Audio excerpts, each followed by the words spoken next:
courage is like a drug. Sending that text message to the person you don't want to talk to, having the difficult conversation, or even like trying a dance class when you know you're going to be the worst dancer in the room. Like once you do that, you kind of get a hit and you're like, ooh, that felt good. Maybe I can do something bigger next time. Welcome to Heartful Wonders, where we ask the question, what does it look like to really follow your heart? I'm excited for you to be here.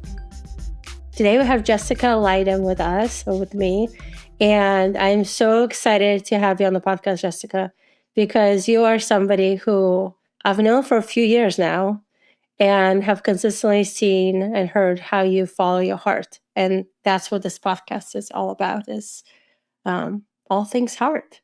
And so I'm going to dive right in. Okay. If that's okay with you. Let's do it. Yes, absolutely. I want to just go ahead and kick it off by asking you, how are you following your heart right now? Ooh, right now. So this time is following my heart looks different than it has in the past. I feel like in the past, following my heart really looked like big, explosive actions and taking risks. But right now, for me, following my heart has been looking like softening and actually like putting my physical health and body first, instead of, in the past, I would always just like push through and endure. And now it's looking like slowing down, which in a lot of ways is harder for me than the like big impressive actions. That resonates so much. As you know, I've been pretty sick the last few weeks, and it's definitely been harder for me to slow down. And I didn't think of that as following my heart. Can you speak more? What about that feels that way too? So I'll give you an example. You know, we spoke about it. I just had a recent like thyroid surgery. I don't even know, almost 20 days ago now. And right before the surgery, my family was here for Thanksgiving. And it's not always a safe environment for me to be around my family. And actually, the reason I developed this thyroid issue in the first place was a lot with my upbringing. It was from like having to push harder, push through, not taking into account like my emotions or my physical needs and just pushing past them. And when I was supposed to go to my family's for Christmas this year, and I was like, I can't go back to the scene of the crime where this thing happened in the first place while I'm healing it. Like that actually makes no sense. But doing that was such a courageous action for me to say, like, no, I'm putting my physical health first and I'm staying here. And, you know, luckily my parents were understanding, but I did catch flack from other family members about it, of like, I know I could go, I know I could push through, but then I was like, why if I don't have to? So that's that's a literal example of it for me. Yeah. Yeah. I mean, everything you're saying just resonating so perfectly in terms of like pushing through, and how often for me it's like, well, if I can do it, I should do it. Like, unless I'm like dead or like I have no ability to move and somebody's asked me to do something or it's expected of me, then I will do it. Yeah, it's so true. And I even have this thing where I think one of my biggest triggers, like out in the wild or out in the world, is what I perceive as like women who show weakness, or like weak women, fragile women who are like cry at the drop of the hat and have other people comfort them, or are like, I'm just too overwhelmed right now, I can't do that. And I think the reason I'm so activated by them is because like that's the part of me that's not allowed to come out, or I don't allow to come out. So yeah, it's tricky. What do you think made a difference this time that you had the courage to say, this time I'm not going to push through? Oh, it didn't even look like courage. Those are my words. Yeah. Well, it felt like courage, I think, still. This time around, what made it different? Honestly, for me, it was having like a supportive partner this time, and an ally who would have been fine with going, but asked me some really important questions of like, well, has anything changed from that original environment you grew up in, or is it all the same? and like what is the cost of not going. um, that made a big difference to me, because had it just been me on my own, I think I would have caught a bit more flack from it. But then also, just in my work as a healer in general, I really try to practice what I preach, because you can feel, when you're working with someone and they tell you to do something, but they're not doing it. And I was like, I know that if all of my clients saw me in this moment and I chose to go, they'd understand. But I can't then tell them to be courageous and do the right thing when it's their time. So, okay, this is about more than just me. I had to trick my brain. Yeah. Mm-hmm. You Yeah. know what's so cool about what you're pointing to? Because it's like there's so much of me that wants to, like, I can do this on my own. Like, I don't need anybody. I can do this. And what you're pointing to is how important community is. Either it's like a partner or even having clients who might hold you accountable. But like, do you find that's been an important piece of your, aside from this example, are there other places where that's been an important part for you? Absolutely. I think so. I think there's also, um, like moments, especially in community with other women too. That was kind of one of the ways I started my healing practice in the first place, was having all these other women like see what I was doing and say, like, it was on a women's leadership retreat, and we had to share something silly about ourselves the first day. And I went as a social media manager on that retreat because that was my past life job, which is hilarious. And I went and we go around the table and I say, "Oh, I'm actually like certified as an energy healer." And they all said, "What?" And I spent the rest of that retreat doing sessions on every single woman. And by the end of that retreat, they all rallied behind me and they were like, "You are not a social media manager, you are a healer." So I think it's just like having other people reflect yourself back to you is so helpful, because sometimes the only reflection I get of myself is those voices in my head that come from my upbringing that are like, "This is weird, you're not enough, you shouldn't do that." So having other reflections changes everything. I know, like, your whole story of like stopping the social media manager to becoming a healer. I mean, that's like one of the biggest, ultimate following your heart stories that I would love for you to share. Okay. Yeah. So what had happened, let's see how far I want to backtrack here. So I spent all 4 years in college in Switzerland. And one of those years, I did an internship in a small town in Durban, South Africa, and I fell in love with it. It was the first place I felt at home. I had like a family. It was beautiful and amazing. And then I had to come back to Switzerland and graduate college. And then I went back to the States, back to Oregon after. And no one knew this, but I was just like secretly crying every day, wishing I could be in South Africa. I missed it so much. I would cry in my car on the way to work, in the shower. And,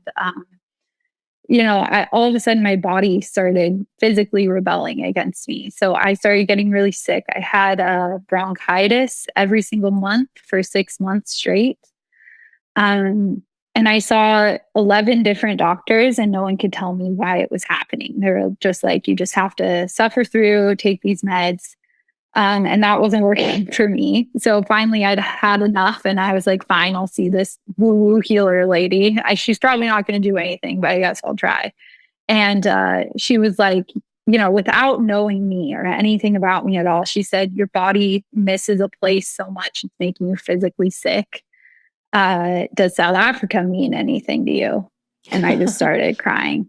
Wow. And right then I knew, I was like, okay, I have to make change. I have to go. Um, so I went to South Africa, and my bronchitis like left. I've never, I mean, knock on wood, it's never come back. And it's been like 9 years. Wow. And then, I started working with her more, and she was like, "I think you'd be really good at this. I want to teach you, or if you're open to it." And so she taught me. And then all of a sudden, all these healers and shamans started coming out of the woodworks like, "I want to teach you. I want to teach you. I want to teach you." So I just said yes. And then I was just kind of doing sessions on friends and family, practicing with it. And then it like called me. I felt called to do more, but I was nervous about it. So I was in Bali, supposed to be on vacation. And I felt this call like, you got to start it now. And I thought, okay, we'll see. I don't want to be a weird healer lady, but fine. So I was like, I'll post on this Facebook group and see if anyone responds. I'm doing sessions. And I had 30 responses in 2 hours. So I spent the rest of my vacation doing healing sessions on people. And I made a deal with the universe. I said, like, if one of these sessions doesn't work, I'm not doing this because I don't want to be doing like fake stuff or like, yeah, selling people something that's not true. And every single session was crazy. There was even one girl who during the session was like, that was a waste of my time. I didn't feel anything, blah, blah, blah. And I was like, okay, I guess that's it. And I went to bed. And the next day I woke up with like 3 missed calls and 5 text messages from her. Like, what did you do to me? Like, I've never felt this good in my entire life. Like, what the heck happened? Blah, blah, blah. So from there, it just kind of exploded. And it got to the point where I was doing social media and healing. And the healing was coming up. And I was like, okay, it's time to jump. And I did. So that's the short story of it all. But yeah. Wow. Yeah. Okay. So, I mean, the thing that I think is so interesting is like, in some ways, it was your body dragged you to follow Oh, yeah. it. I think the thing that I look for in fellow healers is like if or people who are doing their purpose is if they were afraid to do it in the first place. Because I don't really trust the people who are like, oh, I am a shaman and da, da, da. Like there has to be that hesitation. And what I learned, a lot of our purpose is in like our heart chakra. And it's really interesting because like the root word of courage is heart too. And I feel like in order to have courage, you have to have fear. So it's like in order to be in your purpose, you have to be courageous, which means you're going to have to face a fear. And so like if you're afraid of doing the thing, that's probably exactly the thing you should do. Wow. That is like what I've come to realize. So this time with my family too, I was like, oh, this is a familiar feeling. Like I am feeling scared like I was back then. So I know this is the thing to do. Wow.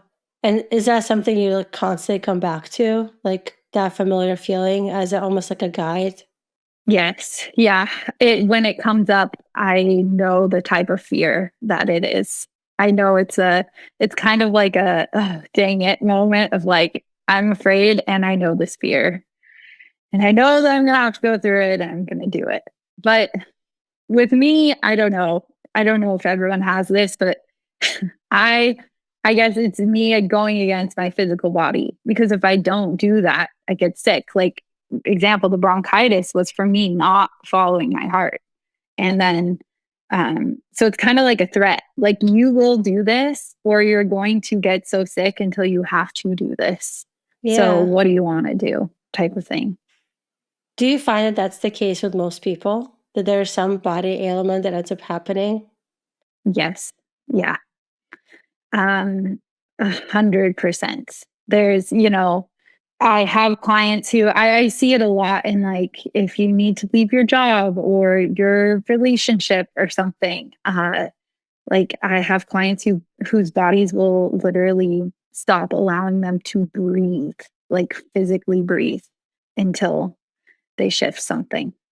Is there a way for somebody to know that, like, this is not just a cold or this is not just a sore back, but this is now like, no, your body's trying to communicate with you somehow and try to listen or get help listening to your body? Yes, there's a difference in sensation usually. So when it's a physical ailment, it's usually steady and it shows up in the same spot. It's like predictable. So say your right hip is hurting and it's been hurting for a while, it's constant and it stays in your right hip. If the pain is coming from an energy, it will move. So, or shift forms. So some days it will be stabbing, some days it will be throbbing, some days it will be constant, some days it will move to your left hip, some days it radiates up your back. Like that's how you know it's an energetic pain, if that makes sense. Or, and also, like, if you've seen every doctor under the sun and they're like, we don't know, it's just stress. It's from stress. Uh-huh. Like, if they say that, that means like this is out of our, we don't know what we're dealing with here. Like, it's something else is going on. And I even have quite a few acupuncturists and people who refer their patients to me because they'll be working with someone for a while, but they can't get the pain out because it's something deeper. Okay. I was like, can you tell us an interesting story? But I don't know if you can. Well, I'll tell you the interesting one. I, had a client years back who um, is gifted a session to her aunt who had really bad cancer, and she hadn't moved from her bed in like 6 years. And I love working with skeptical people. They're actually my favorite because it almost proves what I do to me more than someone who's super accepting of it. So after the session, I guess her aunt told her, like, I don't think that did anything. I feel the same. But the next day, she was up organizing like every shelf in her house for the next like 6 hours straight. So Wow. that's really cool how that just jumped and released. And Um, so you were able in a session identify something that was deeply rooted that she wasn't yes, facing or something, and you helped her release that energy. yes, and Is it that right? cleared it. That's cool. Yeah, So I yeah. thought it was interesting the language you just used that like you love working with skeptics because then if you're like proving it to yourself, like all these years later, you still find yourself I wanting don't to know prove it to what's yourself. wrong with me, but there's still moments. It's like so. It just what I do is so unexplainable fully, I guess. And I do work on myself too. And even though I've seen probably I over 1,000 different people at this point, so like I should know. But there, sometimes after I see people, I won't see them for quite a while because I've helped them. So they don't need to see me. But my brain programs that as, oh, I guess that didn't do anything. Like I don't ever get to know how it works out after. It's very rare that someone will tell me that this happened. And I don't need people to ascribe it to the healing I did. Like that woman, she was better. And obviously it was from the session, but I don't need her to say that for me to feel okay. But some people don't even realize that like it is from the actual session itself too. So um that's why I guess there's just like a seed of doubt in my mind. Yeah. Well, I think Yeah. that's so interesting because, the reason I wanted to start this podcast was to have more stories of people following their heart and what it looks like to follow a life that's, heart first, like heart led in a way. And what Mhm. I love about this is it's not like, oh, it's like a one moment in time decision. I'm going to follow my heart and then I'm going. Like, no, it sounds like it's like a constant thing. And I'm curious, like, what motivates you to keep going versus going back to like social media job or something else, aside from the Mm. physical ailment, if anything. It's so that feels like such a past life to me right now that like going back feels just impossible. Like there's so much I'd have to wade through to go back to that point that I couldn't. I would have to undo too much.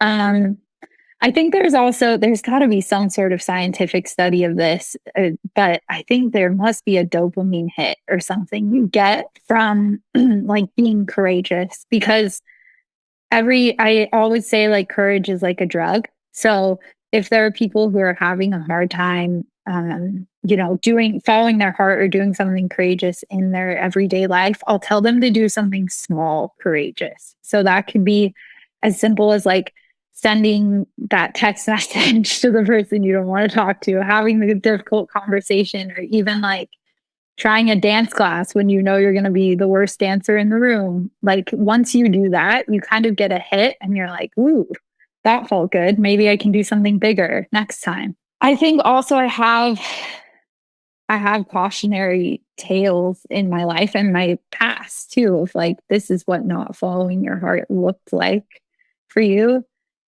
And I also, for me, I feel a little collectively responsible, but I think that this is also like a race thing. Like I'm a blonde haired, blue eyed white woman. Are you fucking Hmm. like I can't have courage? What's wrong with that?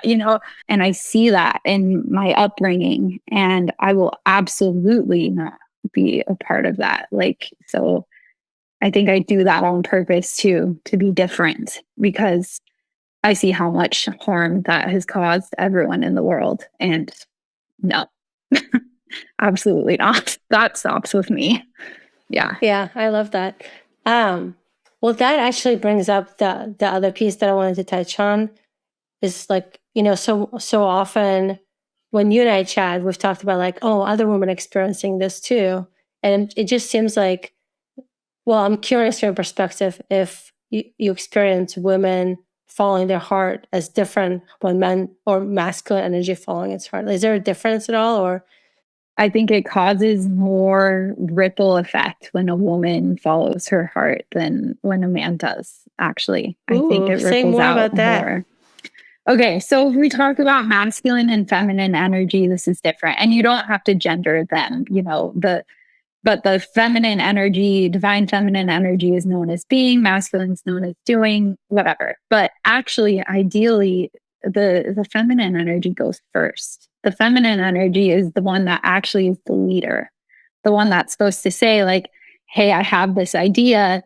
This is my inspiration. This is my thing coming forward. And then the masculine gets behind you to say, great, let's make that happen, but it's the Hmm. feminine that's supposed to lead the masculine.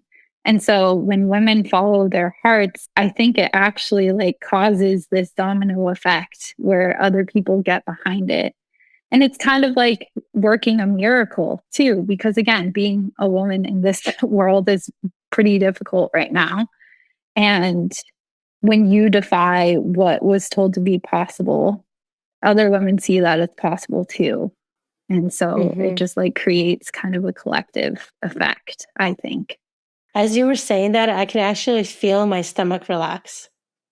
That's beautiful. That's Isn't beautiful. that Cause cool? that's, Like, yeah, yeah. And that's your power center. That's your like solar plexus of like personal power and expansiveness and growth. So that's beautiful. Yeah. yeah, because I think for me, so much of my, I don't know, achievement or my pride, you could say, is based on all that I've accomplished, which is a lot Mhm. of doing.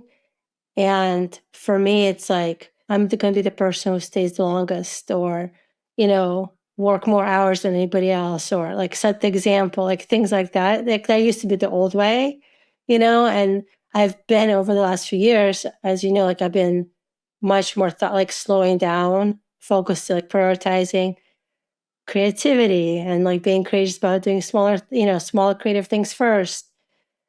And as a result, like there's times when I find myself feeling like scared, like, oh my gosh, like I'm not doing enough. So I think hearing you say what you just said, it kind of relaxed me. I'm like, oh, it's not that I'm not doing, but it's like it's not my job to be the outdoor of everybody. Yeah, exactly. I also want to talk to like how can we work with our bodies more to like especially people who are just starting to think about their bodies as more than just like flesh and bones, but actually as a vehicle of wisdom or a partner. What are some things we can start doing that actually enable that partnership? Yes. So uh for anyone who's new to this, one of my favorite things is everyone will hate me for saying this, but feel your feelings, but actually feel them, physically feel them. You can't do this with every emotion. You don't have the time to do this with every emotion. But say there's an emotion that keeps coming back. I'll give you an example. Years ago, I was in a yoga class and it's supposed to relax you, right? But I just kept having this anger come up. Like I was so angry. And so in my head, I would say, well, why am I angry? And I'd say, I'm angry because of this, this, this, this, and this. And it just made me more angry. So instead, I was like, okay, first, let me just name the emotion. I'm angry. Got it. Now, let me ask, what does anger feel like in my body? And when I asked that, I was like, oh, I feel my throat tense, my chest gets tight, and my hands grip. In the process of noticing that, I could feel the emotion like move through me and it was gone. So before I like assigned any story to it, it moved through. Like so much of this is also just letting things flow through your body that don't have to stay stuck. And that's one way. Another one of my like favorite exercises or things to do that can also help you trust yourself more is just like sit with yourself, feel your feet on the ground, take some deep breaths, close your eyes, and ask yourself, like, what does truth feel like in my body? Mm. And when you do it, you'll get a sensation, which is really cool because then you can use that. So, say someone you have an argument with someone and you can't stop thinking about it after, and you're like, was I wrong? What was going on? Was what this person saying correct? Sit back, ask yourself what truth feels like, and then apply it to that situation. Like, Hmm. no, that was not truth. That did not feel true. Or should I, like, I feel like I should do this thing. Is this the right thing to do or not? Again, ask yourself, like, what was that sensation of truth again? Oh, okay. Um, that one I think is really helpful. Yeah. Both of those sound awesome. And the first one, I have to say, like, I've recently started doing a lot more of, and it actually feels like magic. Yes. Yeah. And it's like, You're because you're alchemizing it. It is magic. Yeah. I'm like, I don't have to know why something happens. That's like just mind blowing. I'm like so used to problem solving and figuring out. But even me saying that, like feeling angry is not a problem, No, right? it's Like, not.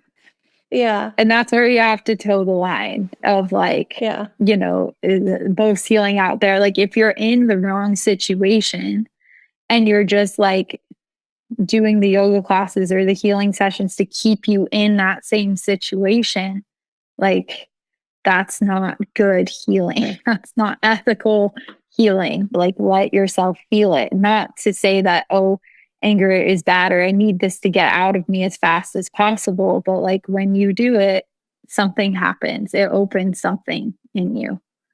yeah. That's really cool. And I really like your other suggestion too. The first seeing what truth feels like in your body and then seeing if you can apply it. Because it's almost like once you have a reference point to ease or easefulness, then you can use Mhm. it as a reference point. Like, oh, how can I feel like what would easefulness look like in this situation?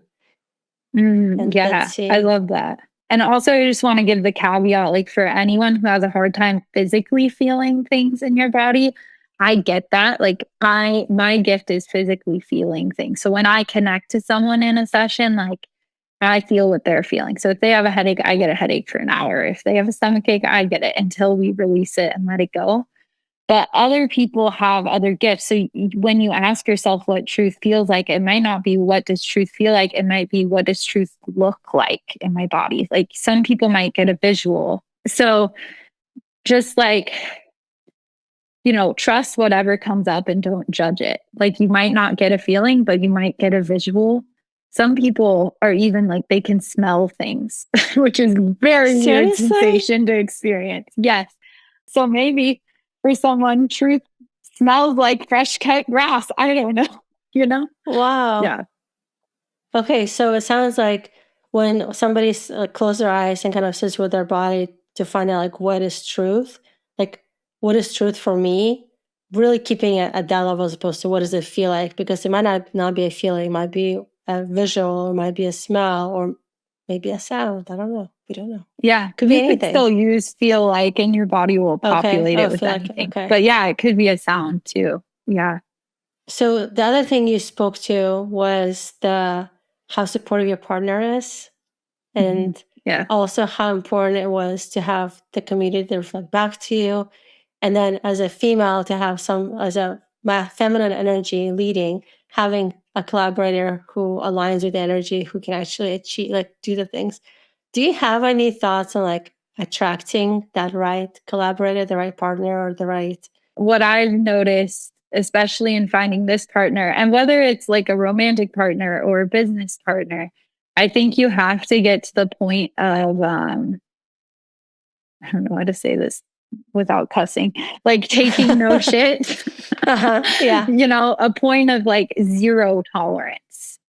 Because there's also a power in that. It's a power in you saying, like, I trust what I desire, and like I am only going to go after that, and that exists for me.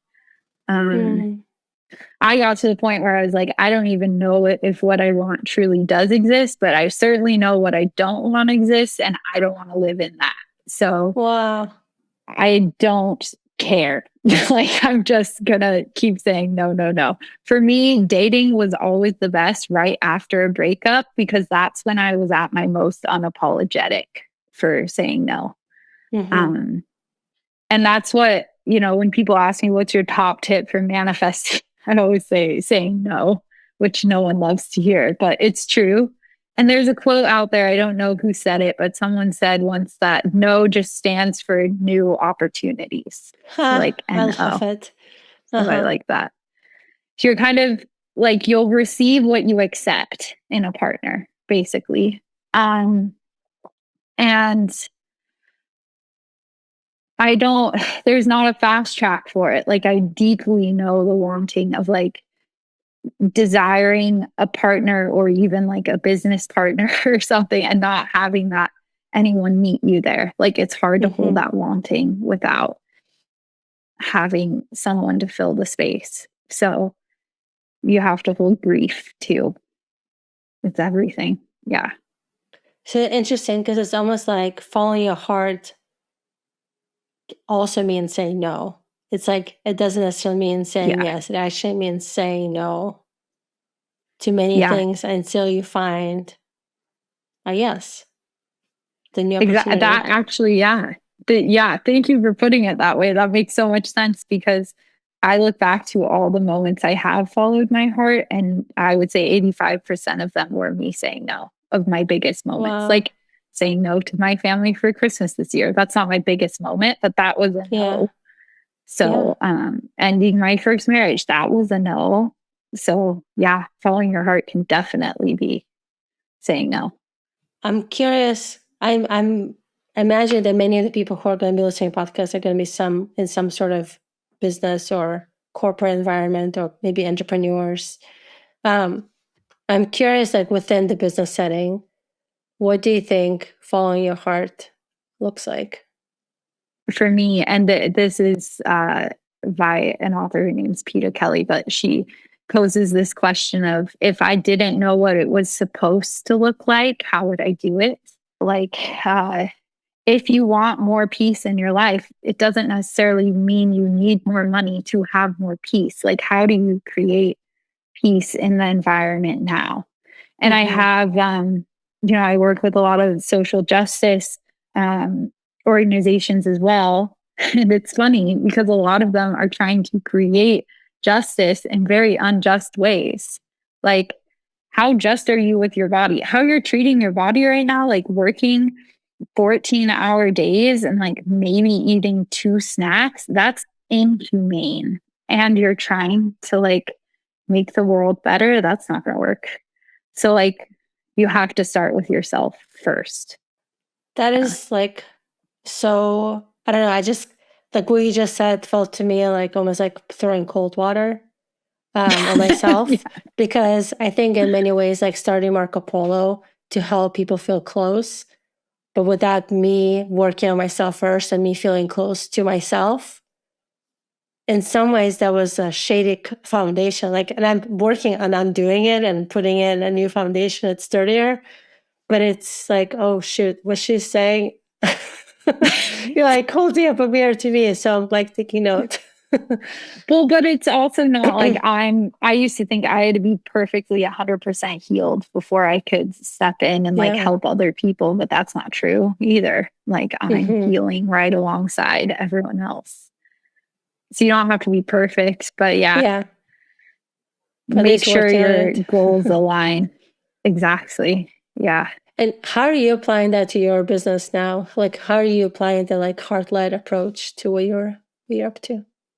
So a lot of it is the slowing down. Like there was a point in my work I was booked out 6 months in advance, and I thought that was like my highest success point. But it was really hard because I had no space in Yeah. my schedule, and I have a certain max number of sessions I can do a day. I can do a maximum of 3 sessions a day because they physically take a toll on me.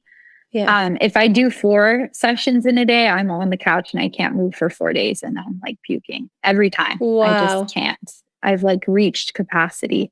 And even 3 sessions in a day, I will be brain dead. So like my partner knows if I have 3 sessions that day, like, okay, it's on you. You're doing stuff today because my brain's not going to work. So it's like, can I hold operating at under capacity and be okay with it? That's one. Um, and then trusting if there is a day that the universe gives me space, like cancels my sessions or whatever, I don't have to rush to fill it. Like, can I take that day as a sign to honor myself and relax? And then, yeah, I take notes during people's sessions for them, but sometimes I'm in a session and someone's body will say something to them. And it's like the cold water thing you described, where I'm like, oh, crap. I'm going to have to write that down and I have to deal with that later. So I'm always learning from other people every single day, too. Yeah. Yeah. And do you still get scared? Um, Not as much anymore. No. I used to, but now I kind of trust that the magic works regardless of whether the person wants to acknowledge it or not. Yeah. Well, I love doing my sessions with you. I always learn something new and my body always feels so much better afterwards. So thank you for what you do. Is there anything that you think that we should cover as it relates to heart and following your heart that we haven't covered yet? No, I mean, just other than the fact that like it's going to be scary, and if you're scared, you're doing it right. You're right on time. um, and yeah, do it scared, do it in community if you can, even if your community only looks like one other person. I think that's a big piece. Yeah. Okay. Yeah. Well, please. Well, first, thank you for being here and chatting with me. I just love how lit up I get every time we talk, regardless if you're doing a session or now having a conversation. And I'll include your information in the notes for the episode so people can reach out and hopefully not book you out 6 months in advance because I want to be able to get some sessions in. Yes. And if y'all are interested in getting more podcasts like this, please subscribe and rate us and follow us and do all the things so that we can keep growing and sharing how to follow your heart and what that might look like.